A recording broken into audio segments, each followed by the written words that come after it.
এই যে পুজো মণ্ডপটা দেখতে পাচ্ছ, আশা করি অনেকেই চিনতে পারছো, আর যারা চিনতে পারছো না তাদের জন্য বলে দিই, এটা হচ্ছে কল্যাণী রথতলার পুজো মণ্ডপ। এখানকার থিম হয়েছিল বৃন্দাবনের প্রেম মন্দির। আর ভিডিওটা কিন্তু অনেকদিন আগের, দুর্গাপুজোর চতুর্থীর দিন ওখানে গিয়েছিলাম আমরা। আর ভিডিওটা অনেক পরে আমরা তোমাদের সাথে ভাগ করে নিচ্ছি, এখন তো জগদ্ধাত্রী পুজোও হয়ে গিয়েছে।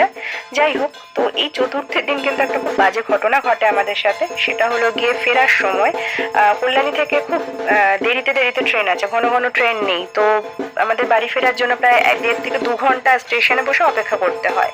এরপরে যখন নাকি আমরা যে ট্রেনটায় উঠি, ট্রেনটা প্রচন্ড ভিড় ছিল। আর যখন গন্তব্য স্টেশনে পৌঁছই, স্টেশনের দরজার কাছে, মানে ট্রেনের দরজার কাছে একদল মহিলা গেটটাকে পুরো জ্যাম করে আটকে দিয়ে দাঁড়িয়েছিল, যে কারণে আমরা নামতে পারছিলাম না। যাই হোক, রীতিমতো যুদ্ধ করে নামার পর গিয়ে জানতে পারলাম ওই ভিড়ের মধ্যে থেকে আমার দিদির পার্স চুরি গেছে, যার মধ্যে প্রায় 4,500 টাকা, এছাড়াও অনেক দরকারি কাগজ